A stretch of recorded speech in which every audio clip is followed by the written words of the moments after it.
happy greetings to the Orthodox Syrian Sunday School family in the Diocese of Kochi.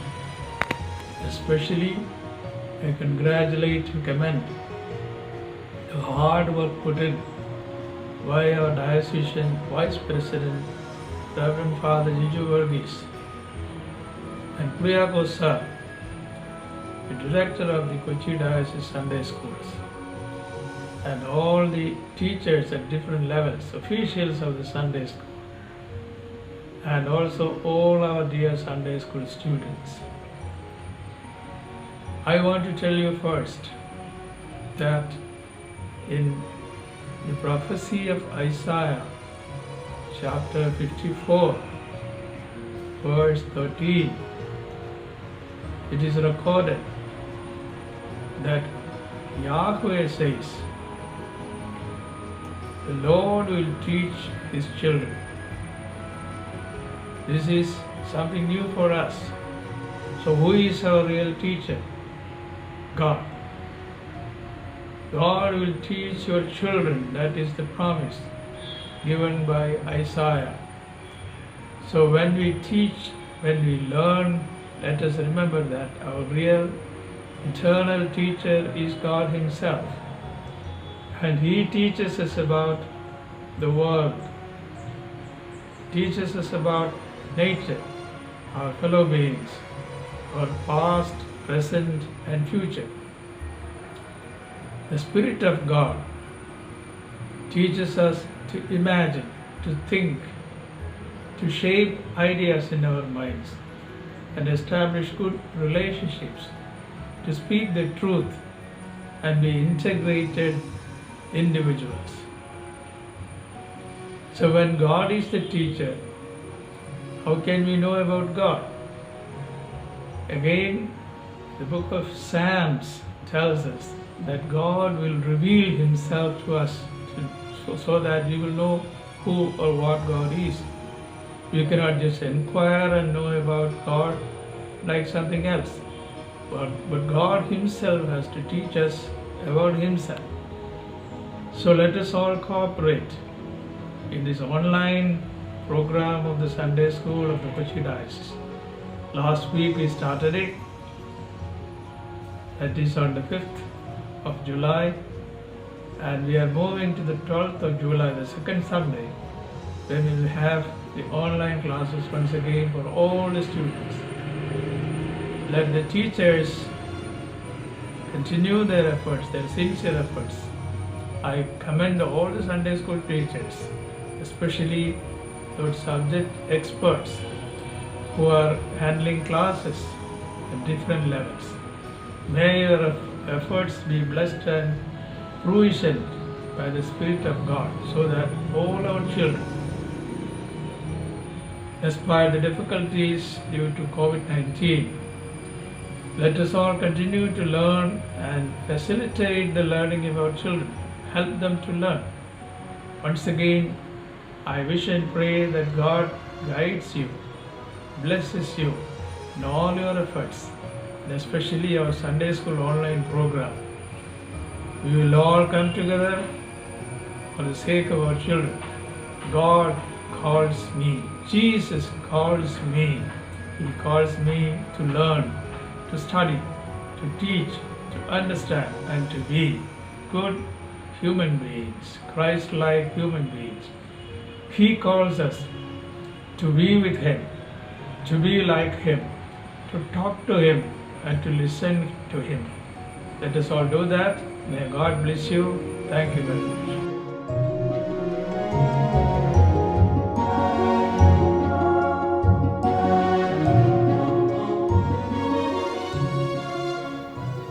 ത്രിയേക ദൈവത്തിന് മഹത്വമുണ്ടാകട്ടെ. Sunday school അധ്യാപകരെ, പ്രിയ മാതാപിതാക്കളെ, കുഞ്ഞുങ്ങളെ, നമ്മുടെ സൺഡേ സ്കൂൾ പ്രസ്ഥാനത്തിൻ്റെ കേന്ദ്ര നിർദ്ദേശമനുസരിച്ച് ഓരോ ഭദ്രാസനങ്ങൾ ഓൺലൈൻ സൺഡേ സ്കൂൾ ഇപ്പോൾ ആരംഭിച്ചിട്ടുണ്ടെന്ന് അറിയുന്നു.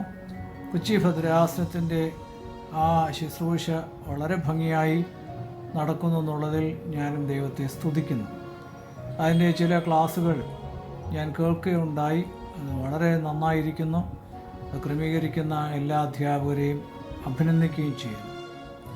ഈ ഉദ്യമത്തിൽ ഒരു ചെറിയ സന്ദേശം നൽകുവാനായിട്ട് പ്രിയപ്പെട്ട ജിജു അച്ഛനോട് ആവശ്യപ്പെട്ടപ്പോൾ അതിലും എനിക്ക് സന്തോഷമുണ്ടായി. സൺഡേ സ്കൂൾ പ്രസ്ഥാനവുമായി എനിക്ക് വളരെ ആഴമേറിയൊരു ബന്ധമാണല്ലോ ഉള്ളത്.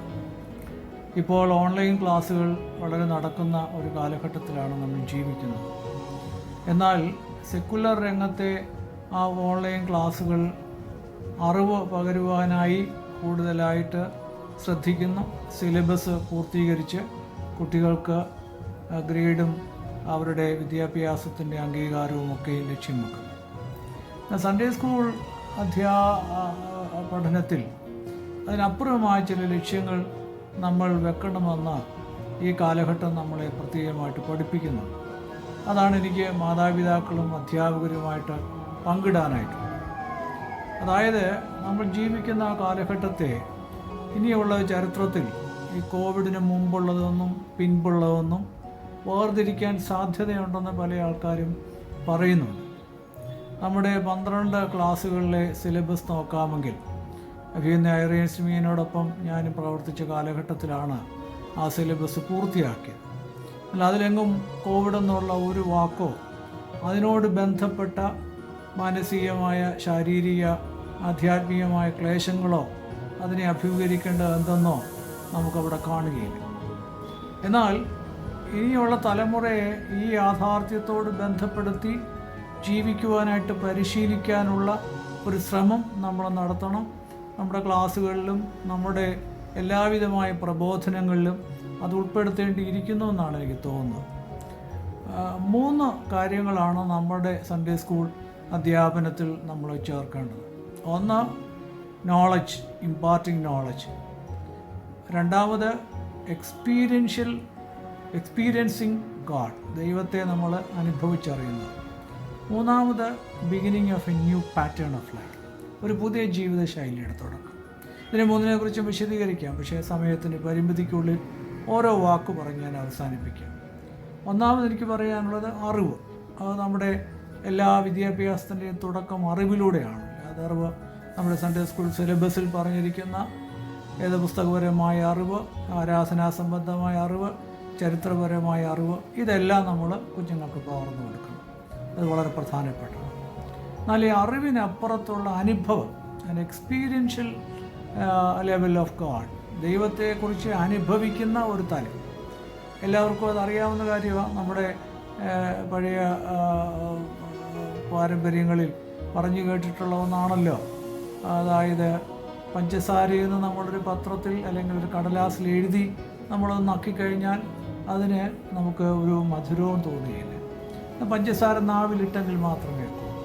ഈ അറിവും അനുഭവവും തമ്മിലുള്ള ബന്ധം നമ്മളെ പഠിപ്പിച്ചിരിക്കുന്ന ഈ ഒരു കാര്യത്തിൽ കൂടെയാണ്. എത്ര അറിവുണ്ടെങ്കിലും അനുഭവമില്ലെങ്കിൽ അത് ശരിയാവില്ല. അതുകൊണ്ട് ഈ കാലഘട്ടത്തിൽ നമുക്ക് ആഴമേറിയ ഒരു ദൈവാനുഭവം ഉണ്ടാകണം. യഹോവ നല്ലവനെന്ന് രുചിച്ചറിയുമെന്നാണ് പറയുന്നത്. അതുകൊണ്ട് അങ്ങനെയുള്ള ഒരു രുചിച്ചറിയലിൻ്റെ ദൈവവുമായിട്ടുള്ളൊരു ആഴമേറിയ ഒരു ബന്ധത്തിൻ്റെ തലം കൂടെ നമ്മുടെ കുട്ടികൾക്ക് ലഭിച്ചിരിക്കണം. മൂന്നാമതാണ്, ഈ അറിവിൻ്റെ അനുഭവത്തിൻ്റെ വെളിച്ചത്തിൽ ഒരു പുതിയ ജീവിത ശൈലിയിലേക്ക് കടക്കാനുള്ള ഒരു താല്പര്യം കൂടെ നമ്മുടെ തലമുറയ്ക്ക് കിട്ടേണ്ടിയിരിക്കുന്നു.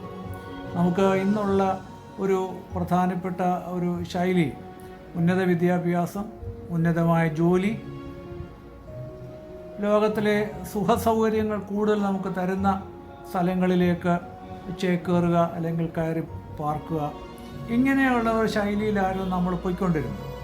ഉന്നതമായ വിദ്യാഭ്യാസം, ഉന്നതമായ ജോലി, കൂടുതൽ ഭൗതികമായ സുഖസൗകര്യം. ഈ ശൈലി കൊണ്ട് ജീവിതത്തിന് വലിയ പ്രയോജനമില്ലെന്ന് നമുക്ക് ഈ കൊറോണ കാലം തെളിയിച്ചിരിക്കുക. ഇതിനകത്തൊന്നും അർത്ഥമില്ല. അതുകൊണ്ടൊരു പുതിയ ജീവിത ശൈലിയിലേക്ക് മനുഷ്യജാതി മുഴുവനും നീങ്ങണമെന്ന് ഈ കാലഘട്ടത്തിൽ നിർബന്ധിക്കുന്നു. അതെന്താണ്? ദൈവഹിതം അനുസരിച്ച് ജീവിക്കുക, ഈ പ്രകൃതിയെ, ദൈവം സൃഷ്ടിച്ച പ്രകൃതിയെ സ്നേഹിക്കുക, ഈ പ്രകൃതിയും ജീവജാലങ്ങളെയും സമസൃഷ്ടികളെയും, നമ്മുടെ സഹോദരങ്ങൾ വേദനിക്കുന്ന, ദുഃഖിക്കുന്ന, അവരെ സ്നേഹിച്ചുകൊണ്ട് ഉള്ള ഒരു പുതിയ ജീവിതശൈലി, കുറച്ചുകൂടെ ലാളിത്യമുള്ള ഒരു ജീവിതശൈലി. ആഡംബരവും പൊങ്ങച്ചവും അഹന്തയും ഒക്കെ മാറ്റിവെച്ചുള്ള ജീവിതത്തിൻ്റെ ലാളിത്യം പുലർത്തുന്ന ഒരു പുതിയ ജീവിത ശൈലിയിലേക്ക് വരുവാനായിട്ട് നമ്മളെ ഈ കാലഘട്ടം നിർബന്ധിക്കുന്നുണ്ട്. അതുകൊണ്ട് ഈ 3 ഘടകങ്ങളെ ഒരുമിപ്പിച്ചുകൊണ്ട് നമുക്ക് ഓൺലൈനിൽ കൂടെ കുഞ്ഞുങ്ങൾക്ക് നല്ല പ്രബോധനം നൽകുവാൻ ഇടയാകട്ടെ എന്ന് പ്രാർത്ഥിക്കുന്നു, ആശംസിക്കുന്നു.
ദൈവനാമം മഹത്വപ്പെടട്ടെ.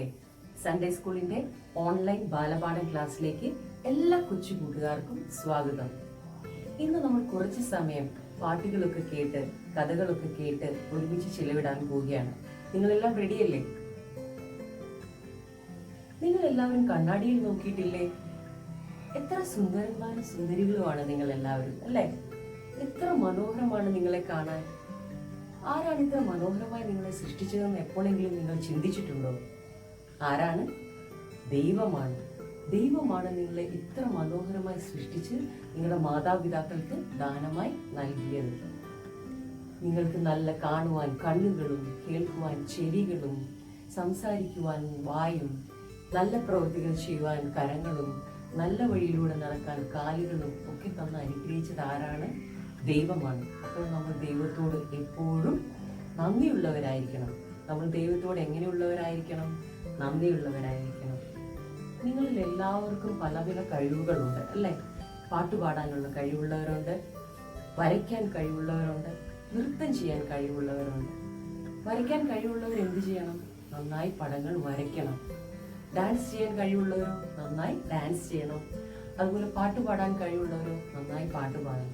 എങ്കിൽ മാത്രമേ ഉള്ളൂ നമുക്ക് ലഭിച്ചിരിക്കുന്ന താലന്തുകൾ, നമുക്ക് ലഭിച്ചിരിക്കുന്ന അനുഗ്രഹങ്ങൾ നമ്മൾ നന്നായി വിനിയോഗിക്കുമ്പോൾ മാത്രമേ ആർക്ക് സന്തോഷമാവുകയുള്ളൂ? ദൈവത്തിന് സന്തോഷമാവുകയുള്ളൂ. അതുപോലെ ഒരു നിമിഷം നിങ്ങളൊന്ന് കണ്ണടച്ച് എല്ലാവരും എന്താ കാണുന്നേ? ഇരുട്ട്, അല്ലേ? അപ്പോഴാണ് നമുക്ക് മനസ്സിലാവുന്നത് നമുക്ക് ലഭിച്ചിരിക്കുന്ന ഈ കണ്ണുകളുടെ എത്ര വിലമതിക്കുന്ന ഒരു വലിയ ഗിഫ്റ്റാണ് ദൈവത്തിന്റെ, അല്ലേ? അതുപോലെ നമ്മൾ ചെവികൾ അടച്ചു വെച്ചാൽ നമുക്ക് എന്തെങ്കിലും കേൾക്കാൻ പറ്റുമോ? ഇല്ല. ഈ കണ്ണും കാതുകളും ഒക്കെ ദൈവത്തിന്റെ എത്രയോ വലിയ ദാനമാണ്. അതിനെപ്പോഴും നമ്മൾ ദൈവത്തോട് നന്ദിയുള്ളവരായിരിക്കണം. നമുക്ക് ഈ നല്ല രൂപവും ഈ നല്ല മുഖവും ഒക്കെ തന്ന് അനുഗ്രഹിച്ചത് ആരാണ്? ദൈവമാണ്. Who gave us this beautiful face and form? God has given us this beautiful face and form. അപ്പോൾ നമുക്ക് ദൈവത്തെ ഒന്ന് പാടി പുകഴ്ത്തിയാലും നമുക്ക് ലഭിച്ചിരിക്കുന്ന കണ്ണുകളും കരങ്ങളും കാതുകളും കാലുകളും ഒക്കെ ദൈവത്തിന്റെ ഇഷ്ടമുള്ള രീതിയിൽ വിനിയോഗിക്കുമെന്ന് പാടി പുകഴ്ത്തിയാലും. കേൾക്കാം ഒരു പാട്ട്. ഇനി നമുക്ക് ഒരു ബൈബിൾ വേഴ്സ് പഠിക്കാം. ഉൽപ്പത്തി പുസ്തകം 1-ാം അധ്യായം 1-ാം വാക്യം. ആദിയിൽ ദൈവം ആകാശവും ഭൂമിയും സൃഷ്ടിച്ചു. ഒരിക്കൽ കൂടി പറയാം. ആദിയിൽ ദൈവം ആകാശവും ഭൂമിയും സൃഷ്ടിച്ചു. ഇനി ഇംഗ്ലീഷ് ബൈബിൾ ഫോളോ ചെയ്യുന്നവർക്ക് വേണ്ടി Genesis chapter 1 verse 1. In the beginning God created the heavens and the earth. In the beginning God created the heavens and the earth. എല്ലാവരും ഈ വാക്യം പഠിക്കണം കേട്ടോ.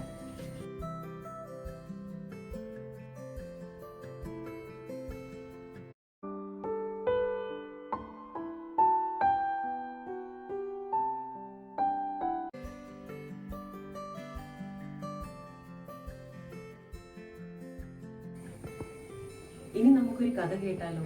ബൈബിളിൽ ഇടയബാലനായ ദാവീദിനെ കുറിച്ച് അനേകം കഥകളുണ്ട്. ഇടയബാലനായ ദാവീദ് ആടുകളെ മേയ്ക്കുവാനായി പോകുമ്പോൾ അവയെ ആക്രമിക്കാൻ വരുന്നതായ സിംഹത്തിനെയും കരടിയെയും ഒക്കെ പൊരുതി ജയിക്കുവാനുള്ള കഴിവ് ആർക്കുണ്ടായിരുന്നു? ദാവീദിനുണ്ടായിരുന്നു. ഈ ശക്തിയും ബലവും ഒക്കെ ദാവീദിന് എങ്ങനെയാണ് ലഭിച്ചത്? ദാവീദ് ഒരു വലിയ ദൈവഭക്തനായിരുന്നു. ദൈവമാണ് ദാവീദിന് ഈ ശക്തിയും ബലവും എല്ലാം കൊടുത്ത് അനുഗ്രഹിച്ചത്. അതുപോലെ ദാവീദിന് ഈ കഴിവുകൾ മാത്രമല്ല, പാട്ടുകൾ എഴുതുവാനും പാടുവാനും വീണ വായിക്കുവാനും ഒക്കെയുള്ള കഴിവ് ആർക്കുണ്ടായിരുന്നു? ദാവീദിനുണ്ടായിരുന്നു. ദാവീദിന്റെ പാട്ടും വീണ വായനയും ഒക്കെ വളരെ പ്രശസ്തമായി. അങ്ങനെ അന്നത്തെ രാജാവായിരുന്ന ശൗൽ ദാവീദിനെ കൊട്ടാരത്തിലേക്ക് വിളിപ്പിച്ചു. ദാവീദിന്റെ പാട്ടും വീണവായനയും കേട്ട രാജാവ് ദാവീദിനോട് കൊട്ടാരത്തിൽ തന്നെ താമസിക്കുവാൻ കൽപ്പിക്കുന്നു. അദ്ദേഹത്തിന് ആവശ്യമുള്ളപ്പോഴൊക്കെ ദാവീദ് പാട്ട് പാടിക്കൊടുക്കുകയും വീണ വായിച്ച് കേൾപ്പിക്കുകയും ചെയ്തുകൊണ്ടിരുന്നു. കൊട്ടാരത്തിൽ ദാവീദിന് കൂട്ടായി ഒരാൾ ഉണ്ടായിരുന്നു. അതാരായിരുന്നു നിങ്ങൾക്കറിയാമോ? യോനാഥൻ. ശൗൽ രാജാവിന്റെ മകനായ യോനാഥൻ. അവർ രണ്ടുപേരും അധികം താമസിക്കാതെ നല്ല കൂട്ടുകാരായി. യോനാഥൻ തനിക്ക് ഉള്ള വിലപിടിപ്പുള്ള വസ്ത്രവും അമ്പും വില്ലും ആർക്ക് കൊടുത്തു? ദാവീദിന് കൊടുത്തു. ഒരിക്കൽ ശൗൽ രാജാവിന് ദാവീദിനോട് വിരോധം തോന്നാൻ ഇടയായി. തന്നേക്കാൾ പ്രശസ്തനാകുന്നുണ്ടോ ഈ ദാവീദ് എന്ന ചിന്തയാണ് അതിന് കാരണമായി തീർന്നത്. എന്നാൽ തന്റെ സുഹൃത്തിനെ വകവരുത്തുവാൻ പിതാവ് ആലോചിക്കുന്നത് അറിഞ്ഞ് യോനാഥൻ ദാവീദിനെ രക്ഷിക്കുവാൻ ഇടയായി. അങ്ങനെ ദാവീദ് പിന്നീട് ഇസ്രായേലിന്റെ രാജാവായി തീരുകയും ചെയ്തു. ഈ കഥയിൽ നിന്ന് നമുക്ക് എന്താണ് മനസ്സിലാകുന്നത്? എന്ത് പാഠമാണ് നമ്മൾ പഠിക്കുന്നത്? എന്ത് മോറലാണ് നമുക്ക് കിട്ടുന്നത്?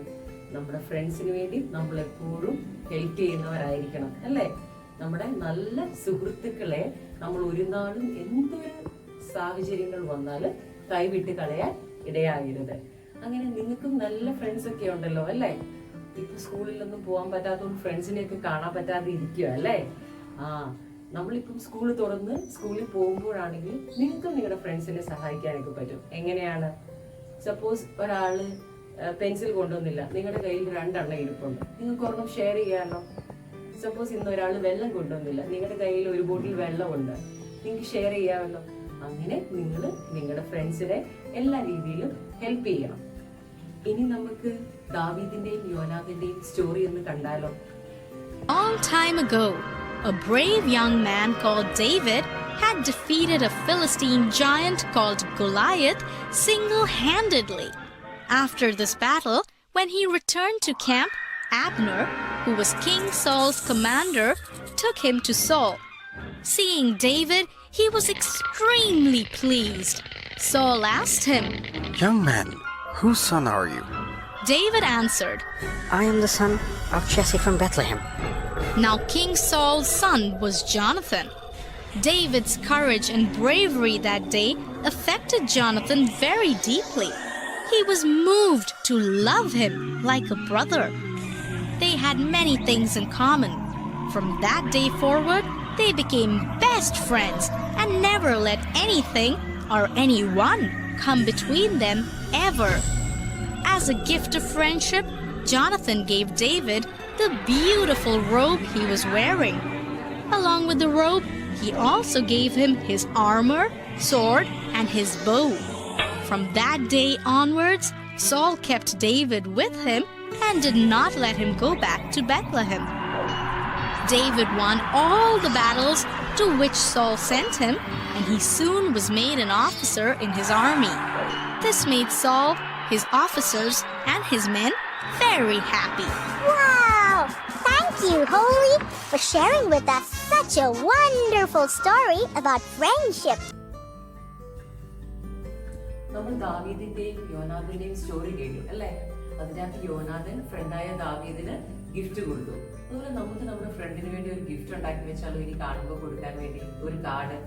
അതുപോലെ തന്നെ നിങ്ങൾക്ക് ഈ കാർഡ് നിങ്ങളുടെ പേരൻസിന്റെയോ ബ്രദറിന്റെയോ സിസ്റ്ററിന്റെയോ ഗ്രാൻഡ് പേരൻസിന്റെയോ ഒക്കെ ബർത്ത്ഡേക്ക് ഗിഫ്റ്റ് ആയിട്ട് ഇങ്ങനെ കാർഡ്സ് ഉണ്ടാക്കി കൊടുക്കാം. അതിനുവേണ്ടി ഞാനൊരു A4 സൈസ് പേപ്പറാണ് എടുത്തത്. ഞാനിവിടെ ഒരു കളർ പേപ്പറാണ് എടുത്തത്. നിങ്ങൾക്ക് ഇഷ്ടമുള്ള കളർ എടുക്കാം. വൈറ്റ് പേപ്പറാണ് നിങ്ങൾ എടുക്കുന്നതെങ്കിൽ ഇങ്ങനെ ഫോൾഡ് ചെയ്തതിന് സെന്ററിൽ ഇങ്ങനെ ഫോൾഡ് ചെയ്തതിന് ശേഷം നിങ്ങൾക്ക് ഈ സൈഡിൽ ക്രയോൺസ് വെച്ച് ലൈറ്റായിട്ട് ഷെയ്ഡ് ചെയ്ത് കൊടുക്കാം, നിങ്ങൾക്ക് ഇഷ്ടമുള്ള കളർ വെച്ചിട്ട്. അതിനുശേഷം മമ്മയോട് സ്ക്വയർ പേപ്പേഴ്സ് കട്ട് ചെയ്ത് തരാൻ പറയണം. Small square papers. നമ്മൾ ട്യൂലിപ്പ് ഫ്ലവർ വെച്ചിട്ടാണ് കാർഡ് ഉണ്ടാക്കാൻ പോകുന്നത്. ട്യൂലിപ്പ് ഫ്ലവർ ഉണ്ടാക്കാൻ ഇങ്ങനെ സ്ക്വയർ പീസ് ഓഫ് പേപ്പർ വേണം.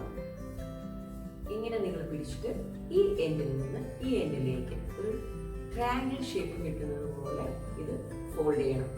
ഇങ്ങനെ ഫോൾഡ് ചെയ്തതിന് ശേഷം ടേബിളിൽ വെച്ചിട്ട് ഇതിന്റെ സെന്ററിൽ നിന്ന് 2 എൻഡും മുകളിലേക്ക് ഫോൾഡ് ചെയ്യണം, ലൈക്ക് ദിസ്. അപ്പോൾ ഒരു ട്യൂലിപ്പ് ഫ്ലവർ നമുക്ക് കിട്ടി അല്ലേ? അതുപോലെ നമ്മൾ 3 ഫ്ലവേഴ്സ് ഉണ്ടാക്കാൻ പോവുകയാണ്. എഗെയിൻ ഒരു സ്ക്വയർ പേപ്പർ എടുത്തു, ട്രയാങ്കിൾ ഷേപ്പിൽ ഫോൾഡ് ചെയ്തു, സെന്ററിൽ നിന്ന് 2 എൻഡിലേക്ക് മുകളിലേക്ക് ഫോൾഡ് ചെയ്തു. ഇങ്ങനെ ഇങ്ങോട്ട്, ഇവിടെ നിന്ന് ഇങ്ങോട്ടേക്ക് ഇങ്ങനെ ഫോൾഡ് ചെയ്തപ്പോൾ അടുത്ത ട്യൂലിപ്പ് ഫ്ലവർ കിട്ടി. സ്ക്വയർ പേപ്പർ ട്രയാങ്കിൾ ആയിട്ട് ഫോൾഡ് ചെയ്തു, സെന്ററിൽ നിന്ന് മുകളിലേക്ക് 2 സൈഡിൽ നിന്നും ഫോൾഡ് ചെയ്തു. അങ്ങനെ ഇപ്പൊ നമുക്ക് 3 ട്യൂലിപ്പ് ഫ്ലവേഴ്സ് കിട്ടി. നമ്മൾ ഇനി ഈ ഇങ്ങനെ ഫോൾഡ് ചെയ്ത് വെച്ചിരിക്കുന്ന ഈ കാർഡ് ഷേപ്പിലേക്ക് ഒട്ടിച്ചു കൊടുക്കാൻ പോവുകയാണ്. ഗം എടുക്കുക, ഇതിന്റെ ബാക്ക് വശത്ത് നന്നായി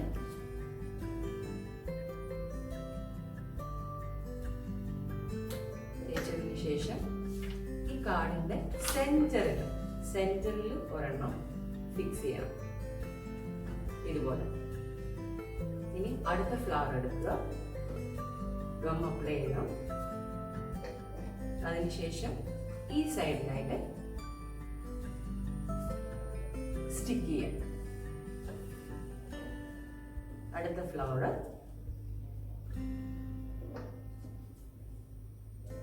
അപ്പുറത്തെ സൈഡിൽ സ്റ്റിക്ക് ചെയ്യുന്നു. ഇപ്പൊ നിങ്ങൾക്ക് മനോഹരമായ ഒരു കാർഡ് കിട്ടിയല്ലേ? ഇനി നിങ്ങൾക്ക് ഇത് ഓപ്പൺ ചെയ്ത് നിങ്ങൾക്ക് എഴുതാൻ അറിയാമെങ്കിൽ നിങ്ങൾക്ക് അവരുടെ പേര് എഴുതാം, അല്ലെങ്കിൽ നിങ്ങൾക്ക് നല്ല പിക്ചേഴ്സ് ഒക്കെ വരച്ച് കാർഡ് നിങ്ങൾക്ക് നിങ്ങളുടെ ഫ്രണ്ട്സിനോ പേരൻസിനോ ഗിഫ്റ്റ് ആയിട്ട് കൊടുക്കാം. അതുപോലെ മിസ് കുറേ ഫ്ലവേഴ്സ് ഇങ്ങനെ ചെയ്തത് ഉണ്ടാക്കി വെച്ചിട്ടുണ്ട് നിങ്ങളെ കാണിക്കാൻ. ഏത് കളർ വെച്ചിട്ടും നിങ്ങൾക്ക് ചെയ്യാം. ഇതുപോലെ നിങ്ങൾക്ക് ഫ്ലവേഴ്സ് ഉണ്ടാക്കിയിട്ട് നിങ്ങൾക്ക് ഇങ്ങനെ ഗ്രാസ് ഒക്കെ വരച്ച് കൊടുക്കാം. അങ്ങനെ നിങ്ങൾക്ക് നിങ്ങളുടെ കാർഡിനെ മനോഹരമാക്കാം. ഇന്ന് കേട്ട പാട്ടും കഥയും ഒക്കെ നിങ്ങൾക്ക് ഇഷ്ടമായോ? ഒരു പ്രാർത്ഥനയോടുകൂടി നമുക്ക് ഇന്നത്തെ ക്ലാസ് അവസാനിപ്പിക്കാം. എല്ലാവരും കണ്ണുകൾ അടച്ച് കൈകൾ കൂപ്പിക്കേ. Thank you, Lord, for giving us this beautiful day. Help us to remember the things which we learned today. We thank Thee, we praise Thee, we bow to Thee. Amen.